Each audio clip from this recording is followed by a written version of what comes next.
एक लाश की असली जगह कहाँ होती है? शमशान घाट। सही सुना आपने। लेकिन अब जरा इन तस्वीरों को देखिए। इस तस्वीर को देखकर आपको समझ में आएगा कि एक लाश की सही जगह शमशान घाट नहीं, बल्कि इन कातिलों ने एक लाश को एक ट्रंक के अंदर पैक कर दिया। आप ये जो तस्वीर देख रहे हैं, इसमें आपको मुंह ढके हुए, मुंह पर कपड़ा बांधे हुए दो शख्स दिखाई दे रहे होंगे, जो एक ट्रंक को, एक संदूक को बड़ी मशक्कत के साथ उठा रहे हैं और कई मंजिला इमारत से लिफ्ट के जरिए इस ट्रंक को नीचे लाए हैं और फिर लिफ्ट से ही इस ट्रंक को बाहर निकालने की कोशिश कर रहे हैं। लेकिन तभी जैसे ही ये दो लड़के इस ट्रंक को बाहर निकाल रहे होते हैं, बगल से एक लड़का जिसने नीले रंग की टी शर्ट पहनी है, उस पर गौर करिए। वो लिफ्ट के अंदर जाता है और जैसे ही ट्रंक उसके बगल से गुजरता है, ये संदूक उसके बगल से जाता है, उसे अचानक कुछ बदबू सी महसूस होती है। लड़का लिफ्ट से बाहर निकलकर देखता भी है। उसे लगता है शायद इस संदूक के अंदर कोई अजीब चीज़ है। अजीब नहीं, बल्कि इसी संदूक के अंदर रखी है एक लाश, एक ऐसी लाश जिसे बकायदा बांधा गया है, उसके मुंह पर टेप लगाया गया है, हाथ पैर बांधा गया है, जंजीर से बांधा गया है और साथ ही साथ सीमेंट डाला गया है। इस कदर सीमेंट डाला गया है ताकि बदबू ना फैले और किसी को पता ना चले। कातिल इतने होशियार बन रहे थे कि बड़ी ही चालाकी से कत्ल किया। फिर कत्ल करने के बाद उसको छुपाने की कोशिश कर रहे थे, वो भी भरी दोपहर, ना कि सुनसान रात में। अब आपने एक तस्वीर देखी, अब जरा दूसरी तस्वीर पर नजर डालिए। ये सुबह की तस्वीर है, करीब 9:30 बजे की। इसमें आप देख रहे हैं एक ऑल्टो जो कार है वो एक सोसाइटी से गुजर रही है और जो गाड़ी है उसकी डिग्गी खुली है। उस डिग्गी में यही ट्रंक, यानी कि यही संदूक दिखाई दे रहा है जिसे लिफ्ट से खींचा जा रहा था। अब जब इसे लिफ्ट से खींचा गया था तब भी उसमें लाश थी, और जब ये गाड़ी की फुटेज आप देख रहे हैं जहाँ पर गाड़ी की डिग्गी के अंदर ये ट्रंक रखा हुआ है, इस संदूक में उस वक्त भी एक लाश मौजूद है। और इसी कार के आसपास एक स्कूटी, आप गौर करिए, उस पर एक महिला बैठी है जिसने अपना चेहरा ढका हुआ है। वो जो महिला है वो इसी कार के आसपास मंडरा रही है और इस लाश को एक जगह से दूसरी जगह पर लेकर जा रही है। दो तस्वीरें आपने देखी, अब आपको एक तीसरी तस्वीर भी दिखाती हूँ।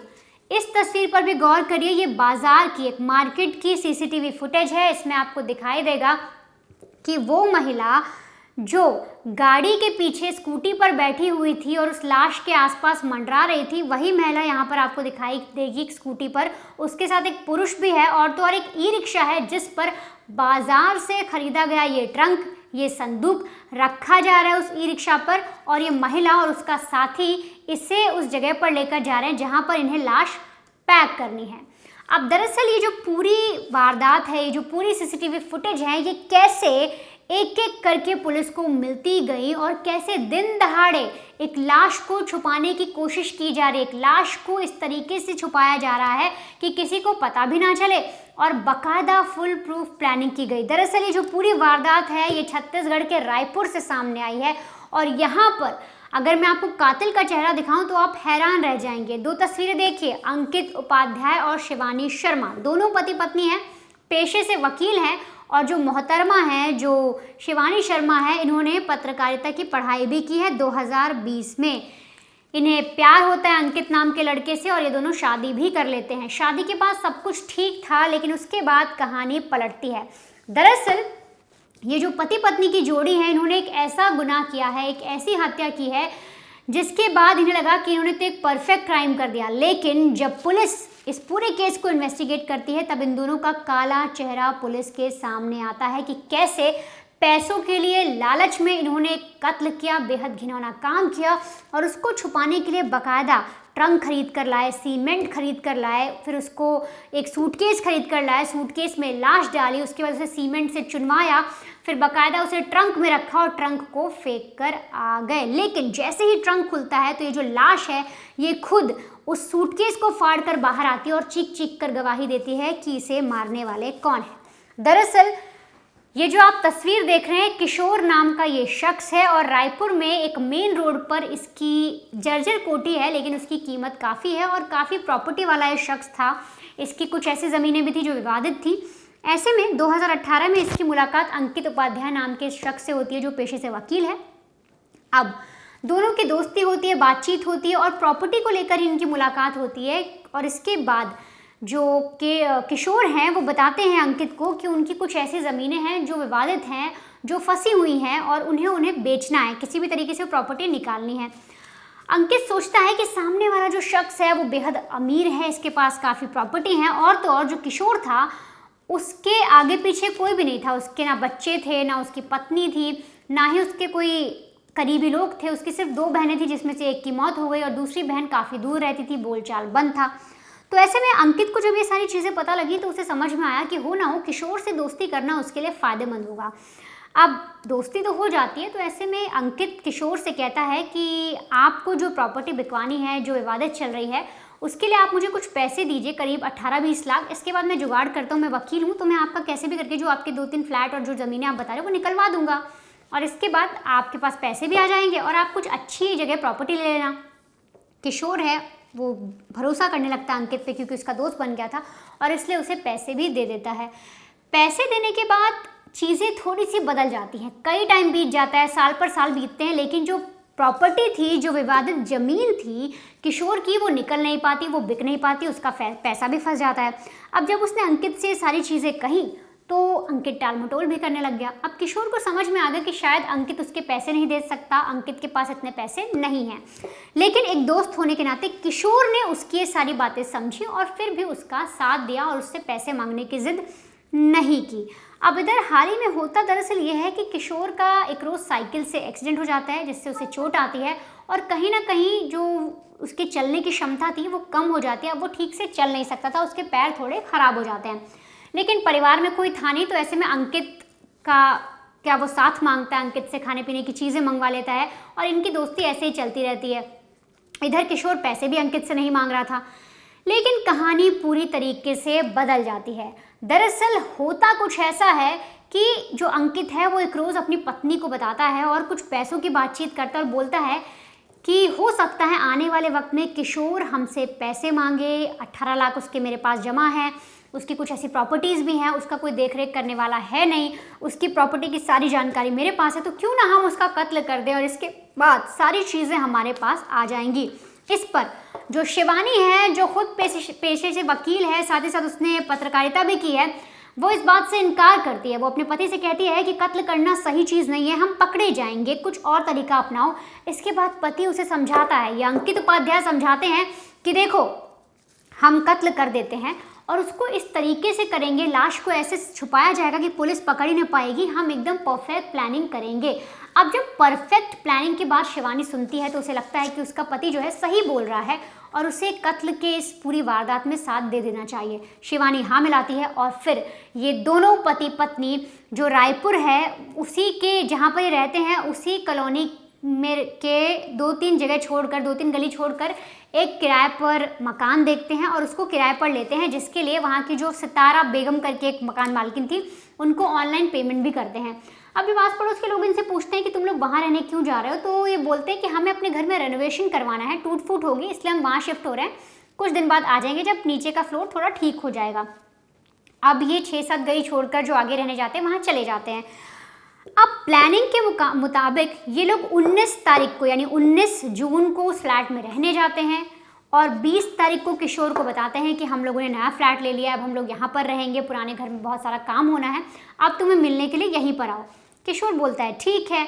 21 तारीख को प्लानिंग के तहत किशोर को बुलाया जाता है और कहा जाता है कि आज से आप हमारे साथ रहिए, आपका जो पुराना जर्जर मकान है जिसकी आप तस्वीर देख रहे हैं इसे हम दोबारा से ठीक करवाएंगे, इसको रिनोवेट करवाएंगे, आपके मकान को अच्छा बनाकर आप फिर उसमें रहिएगा, आप ऐसे रहते हैं हमें सही नहीं लगता।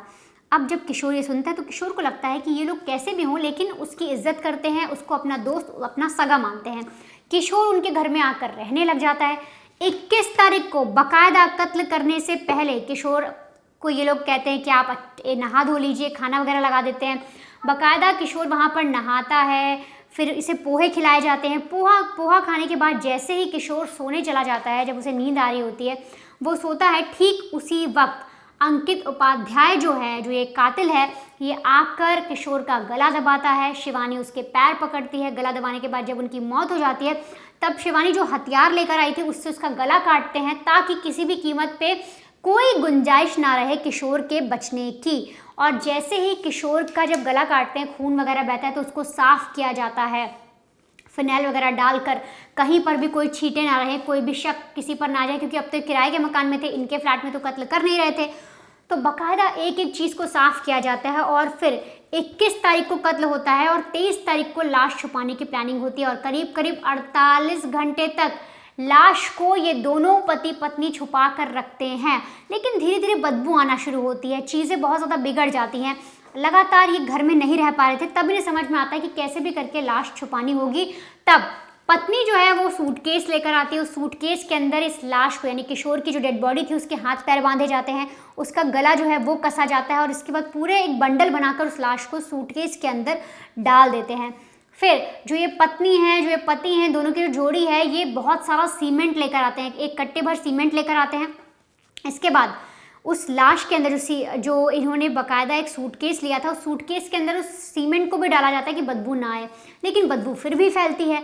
तब जाकर ये दोनों एक बाजार में जाकर एक बड़ा सा ट्रंक खरीदते हैं, जिसकी तस्वीर मैंने आपको पहले भी दिखाई थी और अभी भी आप देख रहे हैं कि स्कूटी पर ये दोनों पति पत्नी जाते हैं, बाजार में पहुंचते हैं, कई सारी दुकानें देखते हैं, वहाँ से जो इन्हें ठीक ठाक ट्रंक लगता है, संदूक लगता है जिसके अंदर लाश आ पाती है और जिससे बच पाते, उसी ट्रंक को ई रिक्शे पर रखवाते हैं और फिर उस घर में लेकर आते हैं।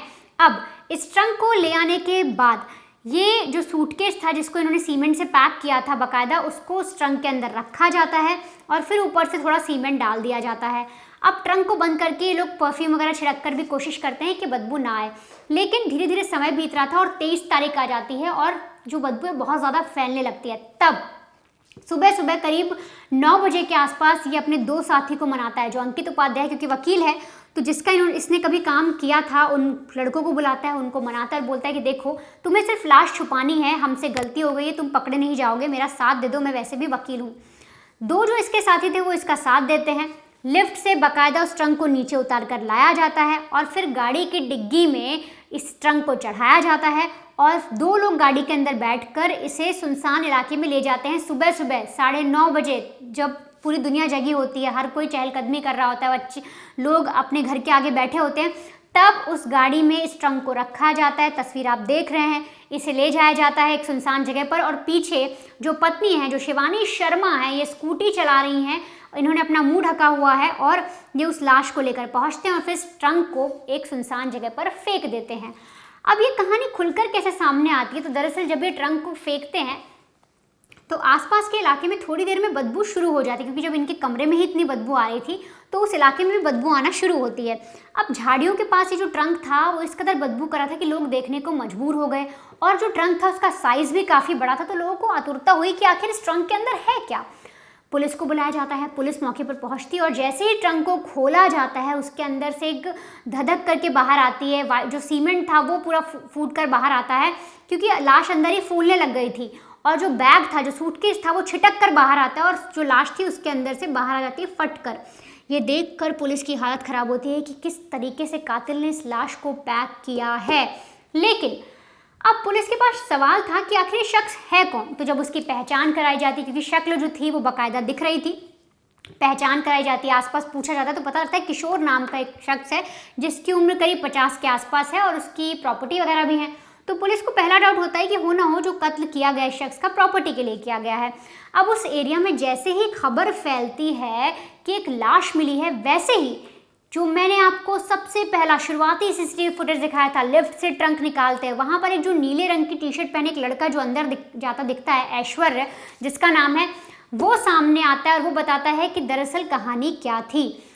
जब ये ट्रंक की बात, ये लाश की बात कॉलोनी में फैलती है, सोसाइटी में फैलती है, लोगों को पता लगता है, तब वो जो लड़का था जिसने ट्रंक देखा था और उसके बाद वो लिफ्ट से बाहर निकल कर भी देखता है, वो फ़ौरन गार्ड के पास जाता है, सोसाइटी को बताता है कि मैंने सुबह 2 लोगों को देखा था इस लिफ्ट से बाहर आते हुए और उन्होंने अपने मुंह पे कपड़ा बांधा हुआ था, मुझे डाउट हुआ था कि हो सकता है उस ट्रंक के अंदर कुछ ऐसी चीज़ हो और अब पता लग रहा है कि ट्रंक के अंदर ही लाश मिली है, तो पुलिस को इस बारे में बताना चाहिए। अब गार्ड को जब ये सारी बातें पता लगती है सोसाइटी की, वो पुलिस को इन्फॉर्म करता है, पुलिस वहाँ पर पहुँचती है, वहाँ का भी सीसीटीवी देखा जाता है, तब पुलिस को वो सीसीटीवी मिलता है। फिर उन सीसीटीवी के आधार पर जब पुलिस डॉट से डॉट मिलाती है तो फिर एक कार वाला सीसीटीवी फुटेज पुलिस को मिलता है, फिर बाजार वाला सीसीटीवी फुटेज पुलिस को मिलता है और कार की नंबर प्लेट जब जांची जाती है तो पता लगता है गाड़ी तो ऑल्टो है, लेकिन जो नंबर प्लेट है वो कातिलों ने चेंज किया है, वो सेंट्रो गाड़ी का है। और इसके बाद पुलिस का माथा ठनकता है। पुलिस आसपास तफ्तीश करती है, पता करती है कि किशोर का किसके साथ उठना बैठना था, तो पता लगता है अंकित के साथ उठना बैठना था। फिर अंकित के बारे में जब पता किया जाता है तो पता लगता है दोनों तो रायपुर में है ही नहीं, दोनों तो कहीं भागे हुए हैं। पुलिस का पूरा शक क्लियर होता है। पुलिस इनके पीछे जाल बिछाती है, इनके घर की तलाशी लेती है, हर किसी से पूछताछ करती है। पूरी कहानी पुलिस के सामने क्लियर हो गई थी। और इसके बाद पुलिस को एक सोर्स के द्वारा पता लगता है कि दोनों दिल्ली भाग गए हैं। इसके बाद पुलिस जाल बिछाती है, सारे जो नेटवर्क है उन्हें एक्टिव करती है और दिल्ली जब पहुंचती है तब इन्हें अरेस्ट किया जाता है, इन्हें पकड़ा जाता है। और तब देखिए दिल्ली एयरपोर्ट पर दोनों पति पत्नी किस तरीके से मुंह छुपा रहे हैं। जो पत्नी है, जो शिवानी शर्मा है, जिसने अपने पति से सुना कि परफेक्ट क्राइम कर देंगे, किसी को पता नहीं चलेगा, और तब वो हाँ कर देती है, वो देखिए कैसे दुपट्टे से अपना मुंह छुपा रही है एयरपोर्ट पर ताकि कोई उसे देख ना पाए। पहले तो उसने ऐसा कारनामा कर दिया और इसके बाद एयरपोर्ट पर मुंह छुपाकर भाग रही है मीडिया से ताकि कोई भी उसे देख ना पाए। अब एयरपोर्ट से जब इन्हें अरेस्ट करके रायपुर लाया जाता है, यहाँ पर सारी कहानी समझी जाती है तो पता लगता है प्रॉपर्टी को लेकर पूरा मैटर था और इसी को लेकर कत्ल किया गया। साथ ही साथ अंकित ने एक चीज़ और कही पुलिस से कि उसे कत्ल क्यों करना पड़ा। उसने बताया कि मेरे करीब 10 से 18 लाख रुपए जो मैंने किशोर से लिए थे वो मेरे पास ही थे और किशोर को समझ में आ गया था कि ये पैसे मैं कभी उसे वापस नहीं दे पाऊंगा और इसीलिए किशोर लगातार मुझे नौकरों की तरह ट्रीट करता था। उसका जब मन होता आधी रात को मुझे अपने घर बुला लेता, मुझसे अलग अलग रेस्टोरेंट से खाना मंगवाता, कभी मेरे घर से कहता कि अपनी बीवी से बनवा के लाओ, कभी बोलता कि मुझे आज ये खाने का मन है, मुझे यहाँ घुमाने ले चलो, मुझे ऐसे कपड़े चाहिए। हर तरीके से जो किशोर है, अंकित ने कहा कि उसने उसे नौकर की तरह ट्रीट किया। वो अक्सर उसे जब मन करता जैसे काम करवाता था और अंकित ने बताया क्योंकि उसके पास उसके पैसे थे वो लौटा नहीं पा रहा था और इसीलिए किशोर जो भी कहता वो अंकित को करना पड़ता। और एक रोज़ तंग आकर जब चीज़ें ज़्यादा बढ़ गई तो उसे समझ में आया कि हो ना हो किशोर को रास्ते से हटाना होगा। किशोर का वैसा भी कोई इस दुनिया में है नहीं, जब वो मर जाएगा तो कोई पूछेगा भी नहीं, किसी को वो लेना देना ही नहीं है, उसकी प्रॉपर्टी भी हम इस्तेमाल करेंगे और इसीलिए इस कत्ल को अंजाम दिया गया। लेकिन एक लड़के की गवाही ने जब उसने देखा कि किस तरीके से एक ट्रंक को लिया जा रहा है जिसमें बदबू जा रही थी, उसने गार्ड को बताया। वहाँ पर लोगों ने जब झाड़ियों के पास बदबू महसूस की तब वो सारी चीज़ें पुलिस को मिली और फिर जब सीसीटीवी को कनेक्ट किया गया, सारे डॉट कनेक्ट किए गए, तब जाकर इस हत्याकांड का खुलासा हुआ और फिर इन कातिलों को पुलिस दिल्ली से अरेस्ट करके लाई और साथ ही साथ जो बाकी इनके साथी थे उनको भी पकड़ लिया गया है। और अब पुलिस जो है इस पूरे केस का और भी ज़्यादा तफ्तीश करे। पुलिस का ये जानने का मकसद है कि आखिर दो लोग इस केस में कैसे फंस गए, उन दो साथियों ने मदद क्यों कर दी, क्या उन्हें पैसे देने की बात कही गई थी। इसके अलावा पुलिस को ये भी जांचना है कि क्या कोई और रीज़न है, क्या सिर्फ प्रॉपर्टी की बात थी या वो नौकर जैसा ट्रीट करता था सिर्फ यही बात थी, या इस पूरे हत्याकांड में कोई और बात भी थी जो ये कातिल पुलिस से छुपा रहे हैं।